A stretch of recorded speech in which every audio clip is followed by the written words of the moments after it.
আর যে জামা চেয়েছে আমি যদি না দিতে পারি তাহলে বড় কষ্ট পাবে। এই কারণে হযরতে আলীর মনটা খারাপ, তিনি মন খারাপ করে যুদ্ধে চলে যায়।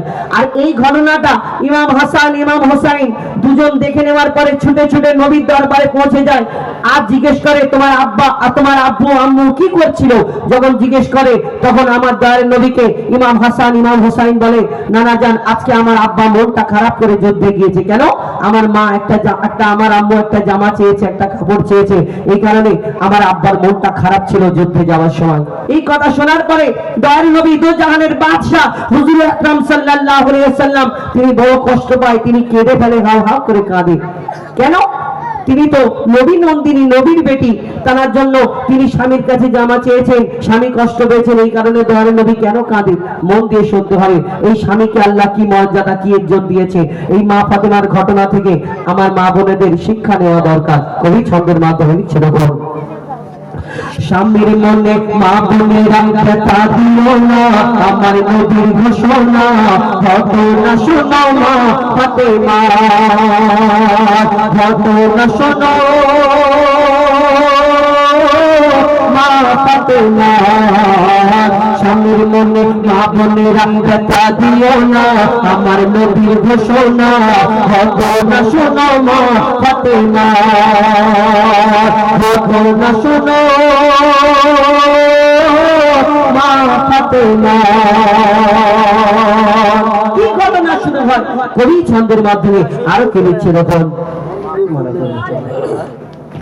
যুদ্ধ করতে যাবে আলী হাতে নিল তলোয়ার, যুদ্ধ করতে যাবে আলী হাতে নিল তলোয়ার, মা ফাতেমা স্বামীর কাছে করলো এমন আবেদন, মা ফাতেমা স্বামীর কাছে করলো এমন আবেদন। যুদ্ধ থেকে ফেরার পথে আসবে যখন ঘরে, একটি নতুন কাপড় কিনে আনবে আমার তরে, একটি নতুন কাপড় কিনে আনবে আমার তরে, একটি নতুন কাপড় কিনে আনবে আমার তরে। এই কথা শুনে হযরত আলী বড় দুঃখ পায়, যদি নবী শহীদ হয়ে যায় কে আনবে বলো কাপড় তোমার, কে আনবে বলো কাপড় তোমার। স্বামীর মনে মা বোনেরা ব্যথা দিও না, আমার নবীর ঘোষণা ঘটনা শোনো মা ফাতেমা। হযরতে আলী যুদ্ধে চলে যায় মন খারাপ করে, এইদিকে ইমাম হাসান ইমাম হোসেন ছুটে ছুটে আমার নবীর দরবারে পৌঁছে যায়। সেখানে কি হয় কবি ছন্দের মাধ্যমে আরো কি লিখছে দেখুন, দুঃখ পরাজয় নিয়ে আলী গেল রণে, দুঃখ পরাজয় নিয়ে আলী গেল রণে, রানার কাছে ছুটে এলো হাসান হোসেন, রানার কাছে ছুটে এলো হাসান হোসেন। আপনার কাছে নতুন কাপড় পেয়েছি আমি জান, তাই আপনার মনটা খুবই খারাপ ছিল যে সে পেরেশান, আপনার মনটা খুবই খারাপ ছিল যে সে পেরেশান। এই কথা শুনে দয়ার নবীর কান্না থামে না, এই কথা শুনে দয়ার নবীর কান্না থামে না। এই ভুল করলো ফাতেমা, কি করলে বলো বেটি আমার, কি করলে বলো বেটি আমার। স্বামীর মনে মা বোনেরা ব্যথা দিও না, আমার নবীর ঘোষণা ঘটনা শোনো মা ফাতেমা। বড় দুঃখ পেয়েছে কষ্ট পেয়েছে, এইদিকে হযরত আলী যুদ্ধে চলে যায়, মা ফাতেমা নিজের কাজেতে ব্যস্ত নিজের বাড়িতে।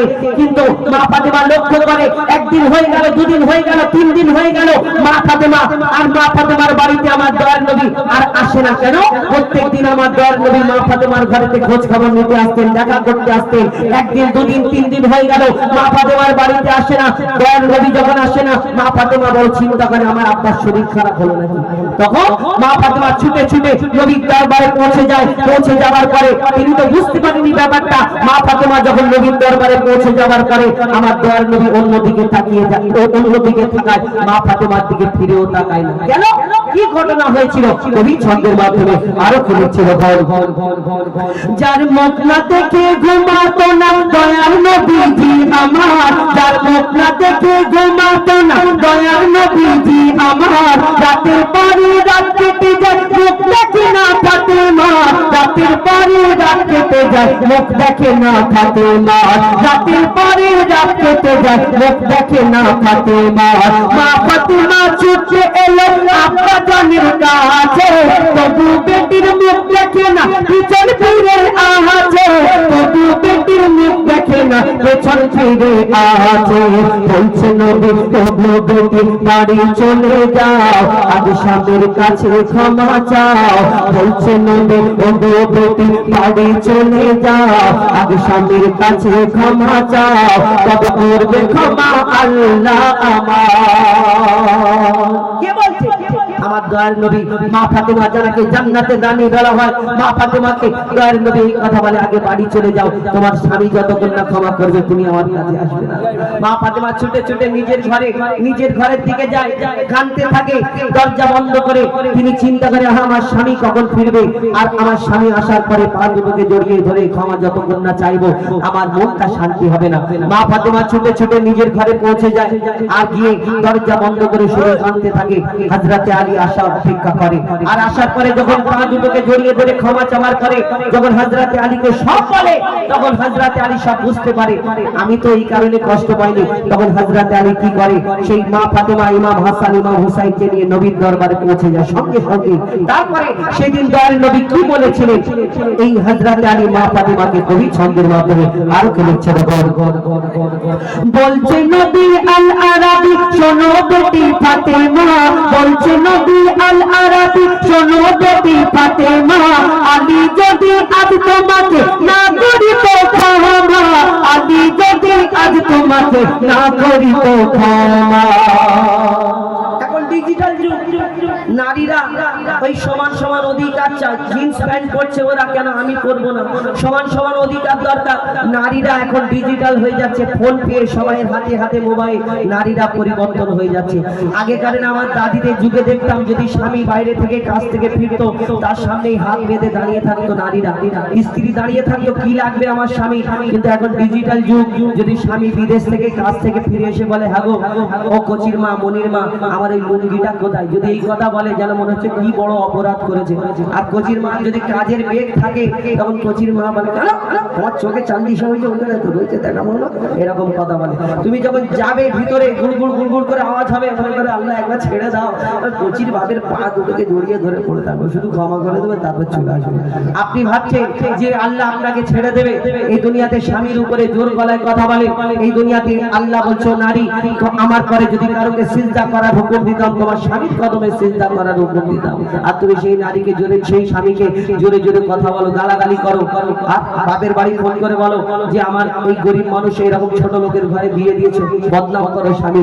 তো শেষ কথা দয়ার নবী উম্মাকে শিক্ষার জন্য সেদিন মা ফাতেমাকে কি বলেছিলেন, শেষ কথাই লিখছে দেখো, বলছে নবী আল আরাবী শোনো বেটি ফাতেমা, বলছে নবী আল আরাবী শোনো বেটি ফাতেমা, আলী যদি আজ তোমাকে না করিত ক্ষমা, আলী যদি আজ তোমাকে না করিত ক্ষমা, আমি তোমার আব্বা তোমাকে ক্ষমা করতাম না, আমি তোমার আব্বা তোমাকে ক্ষমা করতাম না, স্বামীকে যে দুঃখ দেবে আমি তাকে চিনব না, স্বামীকে যে দুঃখ দেবে আমি তাকে চিনব না, স্বামীকে যে দুঃখ দেবে নবী তাকে চিনবে না। এমন শিক্ষা দিয়ে গেল নবী দো জাহান, শুনেরা মঈনুল ইসলাম বলছিল না মা ফাতেমা, বলছিল না মা ফাতেমা স্বামীর মনে মা বোনেরা ব্যথা দিও না আমার নবীর ঘোষণা ঘটনা শোনো মা ফাতেমা ঘটনা শোনো মা ফাতেমা ঘটনা শোনো মা ফাতেমা